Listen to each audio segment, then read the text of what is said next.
علیکم دوستوں، انسائڈر محمد فخر میں خوش آمدید۔ پاکستان میں سیاسی عدم استحکام کے خاتمے کے لیے ایک نیا فارمولہ سامنے آیا ہے اور بتایا یہ جا رہا ہے کہ اس نئے فارمولے کے تحت پاکستان تحریک انصاف کو بھی مین سٹریم پالیٹکس کے اندر حصہ لینے کی اجازت دی جائے گی، لیکن چند شرائط اور پابندیوں کے ساتھ۔ اور خبر یہ نہیں ہے کہ فارمولہ طے پایا ہے، خبر یہ ہے کہ پاکستان تحریک انصاف نے ان پابندیوں کے ساتھ اور چند شرائط کے تحت پاکستان کی پالیٹکس کے اندر حصہ لینے پر آمادگی ظاہر کر دی ہے۔ اور اس سے بڑی خبر یہ ہے کہ عمران خان نے ان شرائط اور پابندیوں کو تسلیم کرنے کا اشارہ بھی دے دیا ہے اور اس بات پر بھی آمادگی ظاہر کر دی ہے کہ میں خود مین سٹریم پالیٹکس پر خود ایک پیغام جاری کروں گا اور اس بات کا ذکر کروں گا کہ جناب یہ جو انتخابات 8 فروری کو ہونے جا رہے ہیں میں اس کے اندر حصہ نہیں لوں گا۔ بہت ہی زیادہ امپورٹنٹ ڈیولپمنٹ ہے اور یہ اس بات کی طرف اشارہ کر رہی ہے کہ جناب بہت کچھ پس پردہ ہو رہا ہے جس کی بھنک اب آہستہ آہستہ پڑنا شروع ہوئی ہے۔ کیوں؟ یہ ایک بہت امپورٹنٹ سوال ہے۔ سوال یہ بھی ہے کہ آخر ایسا کون سا معاملہ درپیش ہے جس کے لیے پاکستان کی اسٹیبلشمنٹ اس وقت اپنے بدترین مخالف کے ساتھ جا کر نیگوشیشنز کے اوپر مجبور ہو رہی ہے، یا سب سے امپورٹنٹ سچویشن یہ ہے کہ کیا پاکستان تحریک انصاف کو ایسی کون سی صورتحال درپیش ہے جس کے بنا پر، جس کی وجہ سے وہ یہ جو شرائط اور پابندیاں ہیں ان کو تسلیم کرتے ہوئے عملاً -1 کا اعلان کرنے جا رہی ہے۔ امپورٹنٹ ڈیولپمنٹ ہے اور اگر آپ کو اس سوالات کا جواب تلاش کرنا ہے تو آپ کو کچھ زیادہ محنت کی ضرورت نہیں ہے۔ یہ بات سب کو معلوم ہے کہ پاکستان اس وقت شدید ترین معاشی دباؤ کا شکار ہے۔ یہ بات بھی سب کو معلوم ہے کہ پاکستان کی اکنامک ریوائیول کا دار و مدار دوست ممالک کی طرف سے دی جانے والی امداد پر ہے، اور اس بات میں بھی کوئی شک نہیں کہ اس وقت پاکستان کی سب سے بڑی ضرورت تقریباً $70 بلین کی ایک انویسٹمنٹ ہے جو اگلے 5 سال کے دوران نہ صرف پاکستان میں ہوگی بلکہ اس 5 سال کے عرصے میں اس انویسٹمنٹ کے ذریعے پاکستان کی معیشت جو جمود کا شکار ہو چکی ہے، پہیہ جو جام ہو چکا ہے، اس کو حرکت میں لایا جائے گا اور معیشت چلنے کے نتیجے میں پاکستان کے عوام کو اس وقت جو مشکلات ہیں ان کا ازالہ کیا جائے گا۔ اور اس کے لیے اس وقت پاکستان کی جو اسٹیبلشمنٹ ہے وہ بہت زیادہ تگودو کری ہے۔ ایک تصویر ہے جس وقت آپ اپنی سکرین پر دیکھ سکتے ہیں، یہ تصویر متحدہ عرب امارات کے صدر شیخ محمد بن زید ال نہیان کی ہے جو استقبال کر رہے ہیں پاکستان کے chief of army staff general Asim Munir صاحب کا متحدہ عرب امارات میں اس تقریب میں شرکت کے لیے جہاں پر پاکستان میں انویسٹمنٹ کے لیے $25 بلین کے MOUs یعنی مفاہمت کی دستاویزات پر دستخط کیے گئے۔ اس تصویر میں اس بات کی عکاسی ہو رہی ہے کہ پاکستان کی اسٹیبلشمنٹ کے کس حد تک کارڈک ریلیشن شپ ڈیولپ ہو چکے ہیں متحدہ عرب امارات کے ساتھ، اور جس طریقے سے استقبال کر رہے ہیں متحدہ عرب امارات کے صدر جناب عاصم منیر صاحب کا، اور جس طریقے سے ان کے کان میں گفتگو کر رہے ہیں، جس طریقے سے جو ہے مسکراہٹوں کا تبادلہ ہو رہا ہے، جس گرم جوشی کے ساتھ مصافحہ ہو رہا ہے، یہ اس بات کی طرف اشارہ کیا جا رہا ہے جناب کہ یہ جو مفاہمت کے دستاویزات ہیں یہ صرف MOUs نہیں رہیں گے بلکہ یہ مستقبل کے اندر اگریمنٹس کے اندر کنورٹ ہوں گے، اور اگریمنٹس میں کنورٹ ہونے کے بعد یہ انویسٹمنٹ پاکستان میں آئے گی اور اس انویسٹمنٹ کے بعد دیگر ممالک بھی پاکستان کے اندر انویسٹمنٹ کریں گے۔ لہٰذا اس وقت ٹاپ موسٹ پریورٹی کیا ہے؟ ٹاپ موسٹ پریورٹی یہ ہے کہ پاکستان کسی بھی صورت عدم استحکام کا شکار نہ ہو، نہ یہاں پر امن و امان کے مسائل جو ہیں وہ سامنے آئیں اور نہ ہی یہاں پر کسی طریقے سے سیاسی دھینگا مشتی ہو، سیاسی میدان لگے اور لوگ ایک دوسرے کا گریبان پکڑیں۔ لہٰذا اس کے لیے 2 آپشنز ہیں جو زیر غور آئی تھی۔ ایک آپشن یہ تھی کہ کسی نہ کسی طریقے سے اس انویسٹمنٹ کو میچور کرتے ہوئے آگے بڑھا جائے اور اس دوران سیاسی عدم استحکام سے بچنے کے لیے ایک فائنینشیل ایمرجنسی کو امپوز کر دیا جائے اور اس کے چکر کے اندر انتخابات کو مزید کچھ عرصہ التوا میں رکھا جائے اور سپٹمبر اکتوبر تک انتخابات کو التوا میں ڈالا جائے تاکہ جو یہ اکنامیکل ریوائیول کے لیے جو دستیاب وسائل ہیں وہ حاصل ہو سکے اور اکانومی کا پہیہ چلنا شروع ہو سکے، اور اس کے بعد جب لوگوں کو اس بات کا اندازہ ہو جائے کہ جناب معیشت اس وقت سب سے امپورٹنٹ چیز ہے، سب سے زیادہ اہمیت رکھتی ہے، اس کے بعد ان کو انتخابات کی طرف لے کے جایا جائے۔ لیکن اس کے اندر بہت ساری قباحتیں تھیں اور خاص طور پر سپریم کورٹ آف پاکستان کے 2 ڈیسیژنز ایسے ہیں جو اس وقت پاکستان کی اسٹیبلشمنٹ کو اس فیصلے پر عمل درآمد کرنے سے روک رہے ہیں۔ ایک ہے فیصلہ 14 مئی کا جس کے لیے جناب عمر عطا بندیال صاحب کے ہم خیال بینچ نے فیصلہ کیا تھا، اور دوسرا فیصلہ ہے جسٹس قاضی فائز عیسیٰ صاحب کی عدالت کا جس نے اپنی ججمنٹ میں 8 فروری کو جو ہے وہ انتخابات انتخابات کے لیے فل اینڈ فائنل ڈیٹ کنسیڈر کر دیا تھا، ڈسین میں لکھ دیا تھا کہ جناب یہ پتھر پہ لکیر ہے، یہ مٹ نہیں سکے گی، اب اس کے اوپر کسی طرح کا کوئی رد و بدل نہیں ہو سکتا۔ لہٰذا اس مخمصے سے باہر نکلنے کے لیے ضروری تھا کہ پاکستان کے اندر کسی ایک ایسے فارمولے کے اوپر عمل درآمد کیا جائے جس سے وہ کہتے ہیں نا ہینک لگے نہ پھٹکری رنگ بھی چوکھا ہے، اس طرح کی کوئی سچویشن کو ڈیولپ کیا جائے۔ اور اس موقع کی طاق میں بہت سارے لوگ موجود تھے کہ ایسی سچویشن ڈیولپ ہو اور اس کے بعد پاکستان میں وہ جو ہے نا تبدیلی اس کے لیے یا اسٹیبلشمنٹ اور پاکستان تحریک انصاف کے درمیان جو ایک ڈیڈ لاک ہے اس کے خاتمے کی کسی نہ کسی جگہ پر اوپننگ ملے۔ اور اس کے لیے جو ہمارے کچھ دوست ممالک کے جو یہاں پر فارن آفیسز ہیں وہ ذرا تھوڑے سے متحرک تھے حالیہ دنوں کے اندر، ان کا یہ جو ہے متحرک ہونا، میل ملاقاتیں کرنا، یہ ہمارے سامنے ہے۔ اس کا مطلب یہ ہے کہ یہ جو فارمولہ جس کا ذکر میں آپ کے ساتھ کر رہا ہوں یہ اسی سلسلے میں تشکیل پایا، اور اس فارمولے کے اوپر اس کو اگر پہلا میں یہ کہوں کہ اس فارمولے کا اشارہ جناب آصف علی زرداری صاحب کے حامد میر صاحب کے انٹرویو میں ملا تو یہ کہنا کچھ زیادہ غلط نہیں ہوگا۔ حامد میر صاحب کا انٹرویو خاص طور پر آصف علی زرداری صاحب کی خواہش پہ ہوا تھا، اور آصف علی زرداری صاحب نے وہاں پر اس فارمولے کے کچھ سیلینٹ فیچرز کو لیک کیا تھا، لیکن چونکہ وہ انٹرویو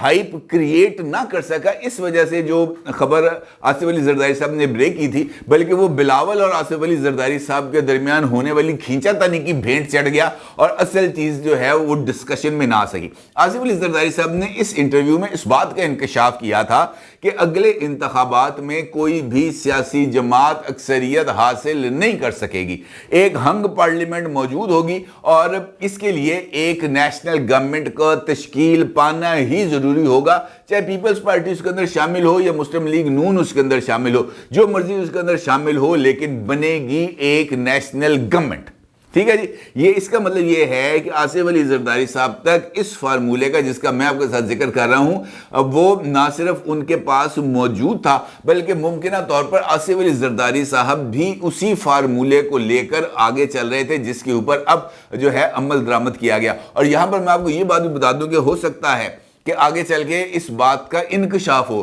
کہ پاکستان تحریک انصاف کو اس فارمولے پر منوانے میں کسی نہ کسی لیول پر پیپلز پارٹی کے ان تمام دوستوں کا ہاتھ ہو جو اس وقت عمران خان صاحب کے ساتھ قربت کا دم بھر رہے ہیں۔ امپورٹنٹ ہے یہ میرا اشارہ، اس کو آپ سمجھنے کی ذرا کوشش کیجئے گا۔ اب ہوتا کیا ہے؟ ہوتا یہ ہے کہ ایک فارمولہ جس کا میں نے آپ کے ساتھ سامنے ذکر کیا وہ ہے کیا؟ یہ ایک بڑی لاجیکل سی چیز ہے۔ آصف علی زرداری صاحب نے کہہ دیا ہے کہ ہنگ پارلیمنٹ بنے گی۔ بتایا یہ جا رہا ہے کہ دوستوں، اندرونی دوستوں اور بیرونی دوستوں نے فارمولہ تجویز کیا ہے کہ پاکستان میں اگلی ٹرم کے لیے یعنی 5 سال کی مدت کے لیے ایک وسیع البنیاد قومی حکومت کو تشکیل دیا جائے۔ اس کے اندر تمام جماعتیں بشمول پاکستان تحریک انصاف کا اعتدال پسند group minus Imran Khan minus hawk وہ یہاں پر موجود ہوگا، پارلیمنٹ میں موجود ہوگا، اور وہ بھی اس وسیع البنیاد حکومت کا حصہ ہوگا اگر ان کی خواہش ہو، ادروائز ان کو اپوزیشن کا رول بھی دیا جا سکتا ہے۔ اب اس کے لیے ضروری کیا ہے؟ اس کے لیے ضروری یہ ہے کہ وسیع البنیاد گورنمنٹ کے لیے جو ٹرمز اینڈ کنڈیشنز ہیں اس کو طے کر لیا جائے۔ اس کے لیے جو سب سے امپورٹنٹ ایسپیکٹ ہے وہ ہے پاکستان کی اکنامک ریوائیول، اور اکنامک ریوائیول کے ساتھ ساتھ پاکستان کے اندر جو سول سروس سٹرکچر ہے اس کی ٹوٹل اوورالنگ، اور اس کے ساتھ ساتھ پاکستان کے اندر ادارہ جاتی اصلاحات اور تمام اداروں کے اندر بشمول پاکستان کی اسٹیبلشمنٹ سے وابستہ اداروں سمیت تمام اداروں کی ری سٹرکچرنگ اور اس کے ساتھ ساتھ ریکوائرڈ آئینی ترامی، یہ وہ ایشوز ہیں جن کی بیس کے اوپر اگلے 5 سال کے لیے ایک نیشنل گورنمنٹ تشکیل پائے گی، اور اس نیشنل گورنمنٹ کو وہ جماعت ہیڈ کرے گی جس کو ان انتخابات میں سب سے زیادہ نشستیں ملیں گی۔ اس کے لیے فارمولہ کیا تجویز کیا گیا ہے؟ اس کے لیے تجویز کیا گیا ہے کہ قومی حکومت کے لیے تشکیل کے لیے جب ریزلٹس آئیں گے، اور بلا شبہ یہ اس بات کی اسٹیبلشمنٹ ذمہ داری اٹھائے گی کہ انتخابات میں کسی طرح کی کوئی ہینکی پھینکی نہیں ہوگی، کسی طرح کا کوئی جو ہے آروز کی گیم نہیں چلے گی، کسی جگہ پر اقلیت کو اکثریت میں بدلنے کی کوشش نہیں کی جائے گی، کسی جگہ پر پولیٹیکل انجینئرنگ نہیں ہوگی۔ اسٹیبلشمنٹ اس بات کا اعلان کرے گی، دعویٰ کرے گی اور اس بات کی تمام سٹیک ہولڈرز کو یقین دہانی کرائے گی اور اس کے بعد انتخابات کی طرف جائیں گے۔ جو پارٹی اکثریت حاصل کرتی ہے بلا شبہ اور اس کے پاس 172 کا یا 166 کا میجیکل نمبر نہ ہو تب بھی اس کو یہ حق حاصل ہوگا کہ وہ اپنے وزیر اعظم کا نام کا اعلان کرے اور 3 نام دیے جائیں گے۔ جیتنے والی جماعت کی طرف سے 3 نام دیے جائیں گے کہ جناب ان 3 میں سے ایک بندے کو آپ وزیر اعظم بنا لیں، اور ساتھ ساتھ وہ اس کے اوپر جو فیصلہ ہے وہ تمام پارلیمانی جماعتوں پر مشتمل ان کی مشترکہ پارلیمانی کمیٹی کرے گی کہ کس نے وزیر اعظم بننا ہے، اور پھر تمام پارلیمنٹ اس وزیر اعظم کے پیچھے کھڑا ہو کر اس پر اعتماد کا اظہار کرے گی۔ اس کا مطلب یہ ہے کہ وزیر اعظم متفقہ طور پر سامنے آئے گا اور تمام پارلیمنٹ اس کے ساتھ کھڑی ہو کر اس کے اوپر اعتماد کا اظہار کرے گی، اور یہ ایک بڑا یونیک قسم کا کانسیپٹ ہوگا۔ اس کے بعد کیبنٹ کے لیے یہ بات طے کی گئی ہے کہ جناب 30 سے زیادہ نہیں ہوگی۔ جو فیڈرل کیبنٹ ہے اس کے ممبرز کی تعداد 30 سے زیادہ نہیں ہوگی، اور امپورٹنٹ چیز یہ ہے کہ نئی گورنمنٹ اوتھ ٹیکنگ کے بعد اور فارمیشن آف دی گورنمنٹ کے اگلے 6 مہینے کے اندر ملک بھر میں منصفانہ اور یکساں بنیادوں کے اوپر بلدیاتی انتخابات کرائے گی، اور تمام کے تمام اختیارات، خاص طور پر فائنینشلی اختیارات اور گلی محلے کی جو ڈیولپمنٹس کے تمام تر پروجیکٹس جو ہیں وہ ان بلدیاتی اداروں کو تفویض کیے جائیں گے، اور جو پروونشل اور جو ہے فیڈرل گورنمنٹس ہیں وہ صرف قانون سازی اور ریسٹرکچرنگ کے کام کے اوپر توجہ دیں گی۔ اب اس کے اوپر امپورٹنٹ چیز یہ تھی کہ باقی سیاسی جماعتیں تو اس کے اوپر اتفاق کر سکتی ہیں۔ پاکستان تحریک انصاف کا پرابلم یہ تھا کہ ایک تو ان کی اسٹیبلشمنٹ کے ساتھ لڑائی بہت ہی سپرلیٹو ڈگری پہ چلی گئی، بہت آگے چلی گئی ہے، اور کوئی بھی فریق اس میں ایک دوسرے کو لچک دینے کے لیے تیار نہیں، اور اسٹیبلشمنٹ تو بالکل بھی لچک دینے کے لیے تیار نہیں ہے عمران خان صاحب اور ان کی جماعت کو۔ اب اس سچویشن کے اندر جو جسے ہم کہہ سکتے ہیں کہ میوچلی ایگریڈ پوائنٹس کو دیکھنا تھا۔ اب پاکستان تحریک انصاف کی موجودہ قیادت اسٹیبلشمنٹ کے بارے میں کچھ زیادہ اچھے جذبات نہیں رکھتی، اور اس حوالے سے ہمارے پاس ماضی میں ان کے بہت ساری چیزیں موجود بھی ہیں، اور اسٹیبلشمنٹ کے پاس اس حوالے سے کچھ تحفظات تھے، اور چونکہ اب عمران خان صاحب جو کہ چیئرمین پاکستان تحریک انصاف کے وہ انتخاب لڑنے کی پوزیشن میں نہیں ہے، نااہل قرار پا چکے ہیں، اگرچہ ان کی پارٹی انٹرا پارٹی انتخابات ہونے ہیں اور ہو سکتا ہے کہ وہ عمران خان صاحب کو ہی چیئرمین منتخب کر لیں، لیکن اس کے لیے بھی اب عدالتی کارروائی چونکہ ہو رہی ہے، عمران خان صاحب کا پارٹی چیئرمین کے عہدے پر رہنا ممکن نہیں ہے۔ یہ ضرور ہے کہ عمران خان صاحب پارٹی چیئرمین کا انتخاب لڑنے کے بعد اس فارمولے پر عمل درآمد کرتے ہوئے خود پارٹی چیئرمین کے عہدے سے دستبرداری کا اعلان کریں، اور اس کے بعد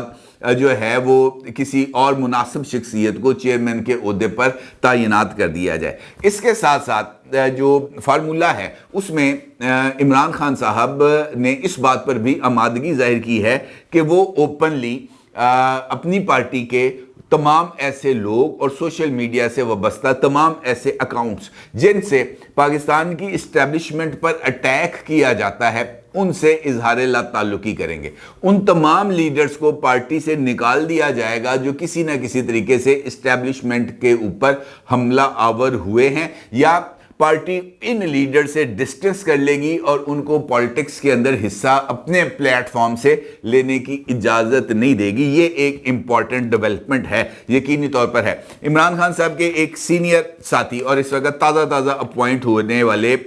جناب سینئر نائب صدر پاکستان تحریک انصاف جناب شیر افضل مروت صاحب نے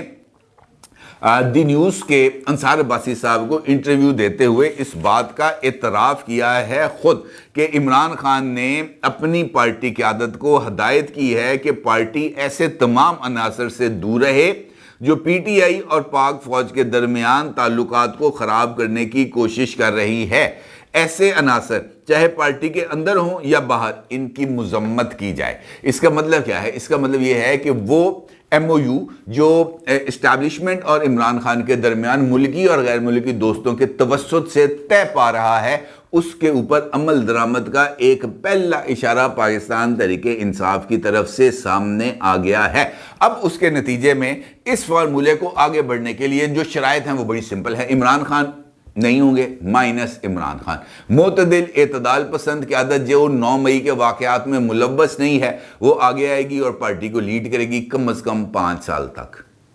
5 سال تک۔ اب عمران خان کی آ گئی ہے بال کورٹ میں، کچھ حصے پر انہوں نے عمل درآمد کر دیا ہے، کچھ حصوں پر عمل درآمد انہوں نے کرنا ہے۔ اعتراض یہی ہے کہ عمران خان نے اپنے آپ کو مائنس کرنے پر آمادگی ظاہر کر دی ہے، کیونکہ کیسز ان کے اوپر اتنے زیادہ ہیں کہ ان کے لیے ان کیسز سے باہر نکلنا بہت زیادہ مشکل ہے، لہٰذا ان کے پاس اس کے علاوہ اور کوئی آپشن نہیں ہے کہ وہ اس فارمولے پر عمل درآمد کرتے ہوئے خود جو ہے مائنس ہوں، قیادت کسی اور کے سپرد کریں اور پھر پیچھے بیٹھ کر پتلیاں ہلائیں، جو وہ کر سکتے ہیں۔ یہی اس وقت ان کے پاس آپشن ہے، اور شاید یہی گارنٹی جو ہے عمران خان صاحب کی طرف سے